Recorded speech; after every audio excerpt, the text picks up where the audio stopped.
Imagine Rome in the year 897. The city of marble emperors has crumbled into a medieval shadow of its former self. The ancient forums are overgrown, broken columns litter the streets, and goats wander where senators once debated. The air smells of smoke, sewage, and decay. Rome, the eternal city, is not dead, but it has certainly seen better days. Now imagine this: somewhere in that decaying city, a pope sits on the papal throne, but not a living one. His body has been dug from the grave, dressed once more in papal robes, and propped upright in a chair inside the Lateran basilica. His fingers are stiff, his face discolored, his head tilting slightly because the corpse can no longer hold it steady. Yet the court has gathered, bishops and priests lining the hall, staring in horrified silence. This is not a nightmare. It is the Cadaver Synod. In January of 897, Pope Stephen VI decided that death was no excuse for avoiding trial. His predecessor, Pope Formosus, had died months earlier and been buried with all honors. But Stephen was determined to make him answer for alleged crimes, perjury, corruption, and the great sin of seizing a papacy that Stephen claimed was never rightfully his. And so Formosus was exhumed, dressed and placed before a tribunal as though he was still alive. If you're already thinking this sounds surreal, you're not alone. Even at the time, Romans whispered in disbelief. Imagine the scene: a corpse slumped on a throne, its papal robes adjusted by attendants to look presentable, the stench of rot filling the church. To give the illusion of fairness, a deacon was appointed to act as defense attorney for the dead pope, answering charges on behalf of the body. And yet, the trial went on.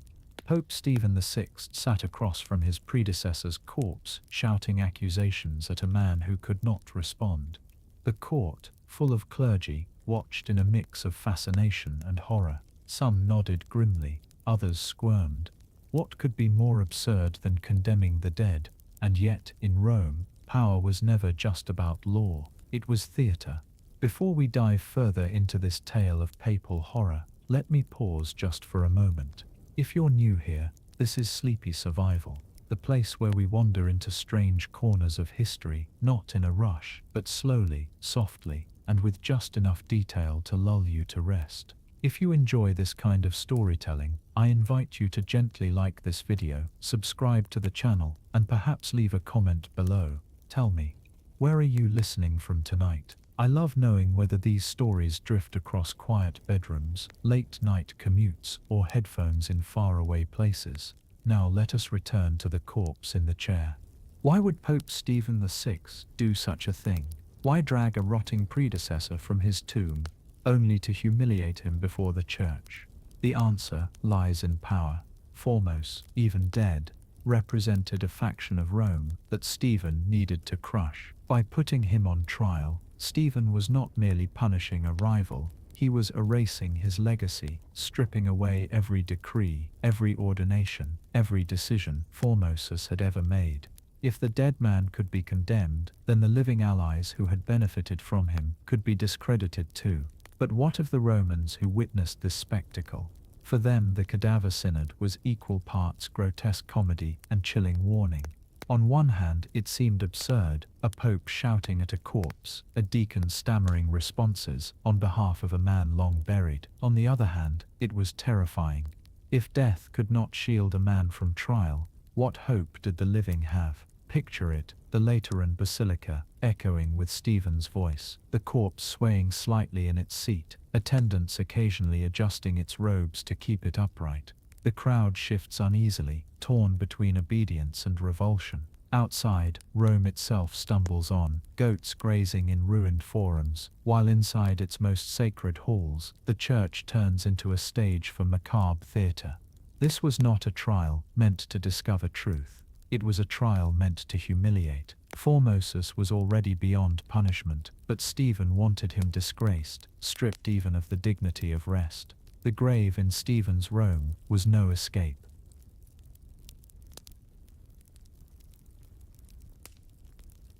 To understand why a corpse ended up in papal robes on trial, we need to meet the man at the heart of this strange story. Pope Formosus. Formosus was not just any pope. His career was long, complicated, and as it turns out, dangerously controversial. He began as the Bishop of Porto, a small but important see near Rome. By all accounts, he was capable and ambitious, traits that often make friends, but just as often create enemies. In the 9th century, Rome was not the shining center of Christendom we sometimes imagine. It was a place of chaos, power struggles and shifting alliances. Emperors, popes, nobles and bishops all vied for influence. The papacy was a throne, yes, but also a target. A pope who angered the wrong faction might find himself deposed, exiled or worse. Formosus was caught in these storms. Early in his career, he was sent as a missionary to Bulgaria, where he impressed locals so much that they asked him to become their bishop permanently. That request alone made him enemies in Rome, since canon law frowned upon bishops abandoning their posts. But it also gave Formosus a reputation. He was admired, even loved, beyond Rome's walls.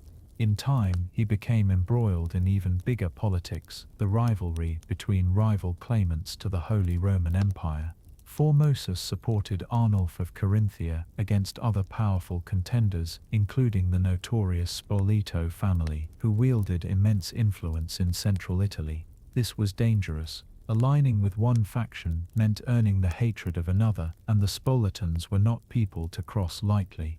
Despite the dangers, Formosus rose higher. In 891, he was elected pope. His reign was turbulent from the start. The Spoletan family opposed him fiercely, but Formosus crowned Arnulf as Holy Roman Emperor, cementing his support for one side in the struggle. For his allies, this was a bold move. For his enemies, it was unforgivable. When Arnulf's military campaign faltered, Formosus' position weakened. His death in 896 seemed, at first, to close the chapter.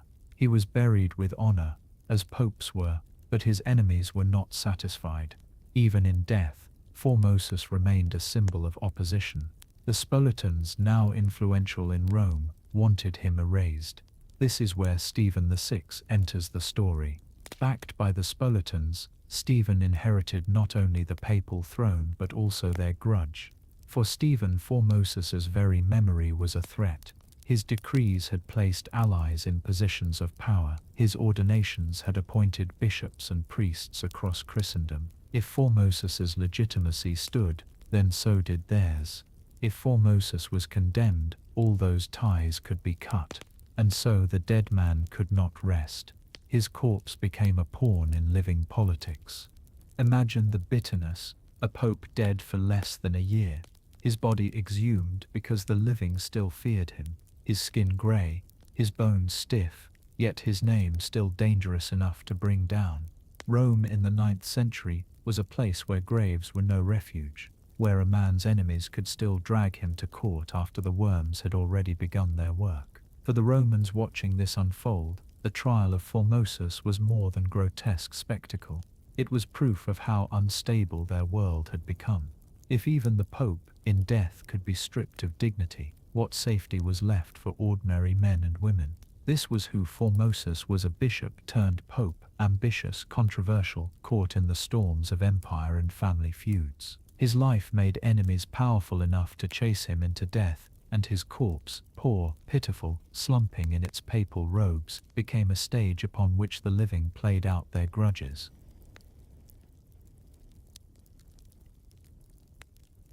By the winter of 896 into 897, Rome was a city, drowning in intrigue. Factions rose and fell like tides. Nobles schemed, bishops plotted, and papal elections resembled little more than tug-of-war between powerful families. In this chaos stepped Pope Stephen VI, a man determined, desperate, and already unraveling under the weight of politics. Stephen had inherited more than the papal throne. He had inherited enemies, debts, and the suffocating influence of the Spoletan family.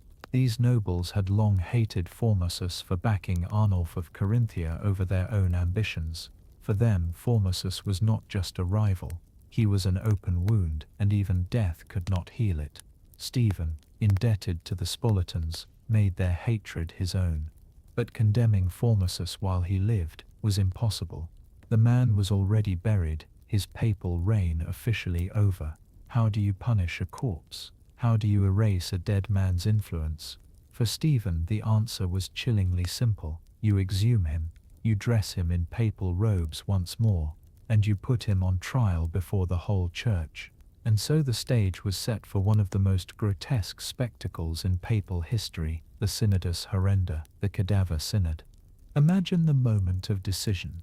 Advisors whispering in Stephen's ear, reminding him that Formosus's ordinations had filled church offices with his supporters.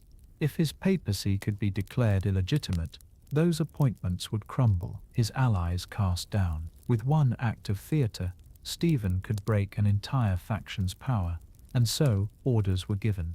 Formosus's tomb was opened. The corpse, nearly a year in the ground, was lifted out, stiff, discolored, fragile, but still recognizable. Attendants carefully dressed the remains in papal robes, sliding a ring onto brittle fingers, adjusting the tiara onto its skull. Then, like an actor being readied for the stage, the corpse was placed upon a throne in the Lateran Basilica. The court was summoned. Bishops, priests, cardinals, and nobles filled the hall. Some came out of obedience, others out of morbid curiosity. Whispers rippled through the chamber as the corpse was revealed, seated stiffly in papal regalia, its head tilted, its empty sockets staring. And then the trial began. Stephen the Zis stood before the dead pope, his voice echoing through the basilica. He shouted accusations, perjury, ambition, violating canon law by seizing multiple sees, daring to crown Arnulf emperor. His fury filled the hall. To Stephen, this was no corpse. It was a rival who had to be broken. But of course, Formosus could not answer. And so, in an absurd twist, a deacon was appointed to speak on his behalf. This poor soul stood beside the rotting body, attempting to reply as though the dead pope still lived. The court became a grotesque pantomime, one man shouting, a corpse slumped in silence, another man stammering responses into the void. Some clergy looked on with grim satisfaction, enemies of Formosus, eager to see him humiliated even beyond the grave. Others shifted uneasily in their seats, unable to reconcile the sacred setting with the macabre theatre unfolding before them. Rome was no stranger to spectacle, but this was different. This was desecration made law. The Cadaver Synod was not about justice. It was about erasure. To Stephen and the Spolitans, Formosus was still too powerful, his memory still too dangerous.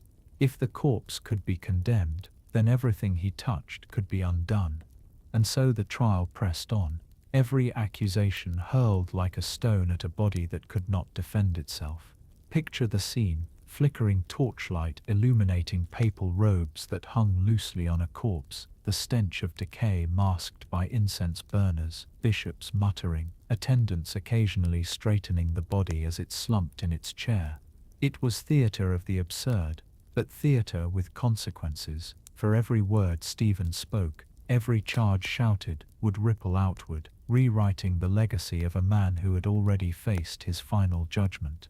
This was not justice. This was vengeance, dressed in ceremony. And as the Cadaver Synod unfolded, Rome watched a chilling truth made flesh. In this city, not even death could shield you from politics.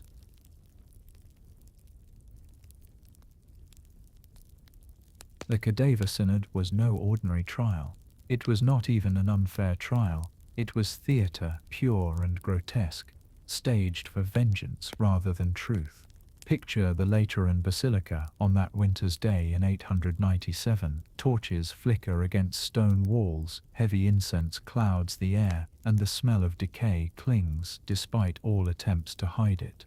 At the front of the hall, Pope Formosus sits slumped in papal robes upon a marble throne. He does not move. He cannot. His head tilts awkwardly to one side, jaw stiff, hands folded in his lap.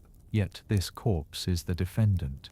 Pope Stephen VI presides, his voice echoing as he shouts accusations into the cavernous chamber. He points his finger, his face twisted in fury. Bishops murmur as his words fill the air. The dead man is accused of breaking canon law, of ambition unfit for a pope, of perjury, of daring to hold more than one bishopric. He is accused of betraying the sanctity of the papal office by siding with Arnulf against the Spolitan family.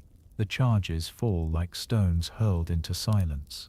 And the silence answers back, but not entirely. For beside the corpse stands a deacon, trembling in his robes, appointed to act as Formosus's defense. Imagine this poor man, forced to speak on behalf of the dead. Each time Stephen bellows a charge, the deacon replies awkwardly, his words echoing absurdly into the basilica. The deceased pope denies the accusation. The deceased pope claims innocence. The scene becomes a macabre pantomime. A pope screaming at a corpse, and another man trying to lend the corpse a voice. It is theatre of the absurd, staged with incense and robes, witnessed by bishops who shift uneasily in their seats. But the outcome is never in doubt. Stephen rages louder with each accusation. The corpse slumps further, as though bowing beneath invisible weight. The bishops nod grimly, reluctant but compliant. When the verdict is delivered, it shocks no one. Formosus is declared guilty. The punishments are ceremonial, symbolic, and humiliating. First, his papal vestments are stripped away. Attendants pull the mitre from his head, the robes from his body, leaving only the withered corpse beneath. The ring of office is yanked from his brittle fingers. Then comes the final insult. The blessing fingers of the right hand, the index and middle fingers used to deliver papal blessings, are cut off. In Bruegel's eye, it would be rendered grotesquely symbolic, attendants with knives slicing the stiffened hand of a corpse as the court looks on. With this act, the dead pope is symbolically silenced, denied even the power to bless. The synod is over. The corpse, condemned, is dragged from the throne.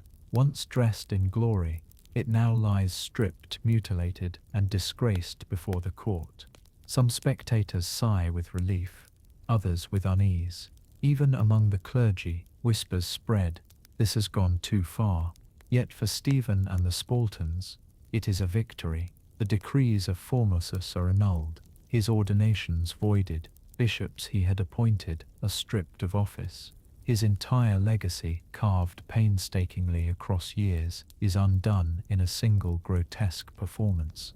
And yet Rome has seen this day, and Rome will not forget it. For in condemning a corpse, Stephen has condemned himself. The Cadaver Synod would end not in triumph, but in backlash. But for this moment, in the hushed and smoky basilica, a dead pope has been found guilty, and vengeance has been dressed in the robes of justice.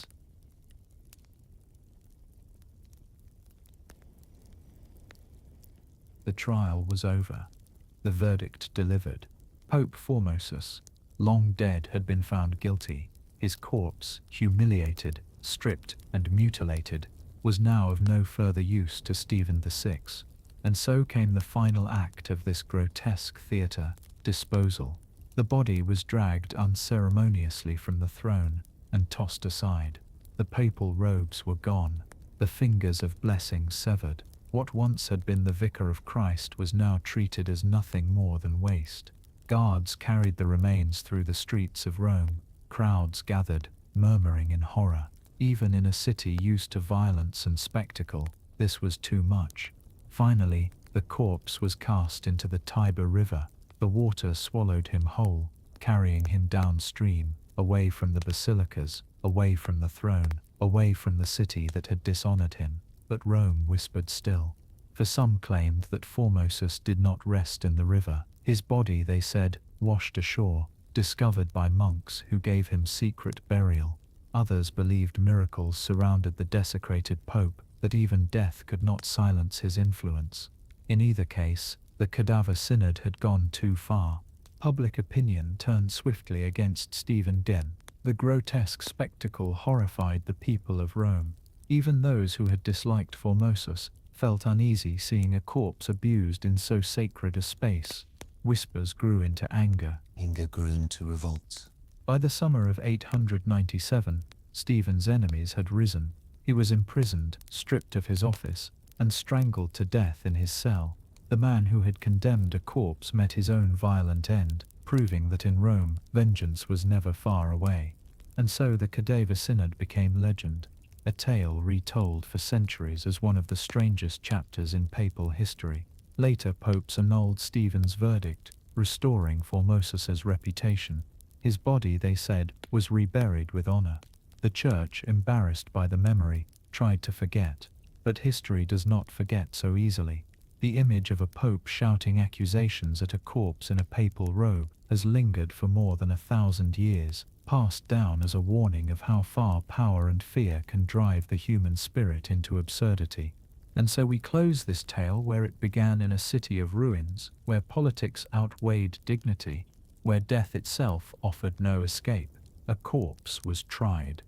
A pope was disgraced. Another pope lost his life. And through it all, Rome kept moving.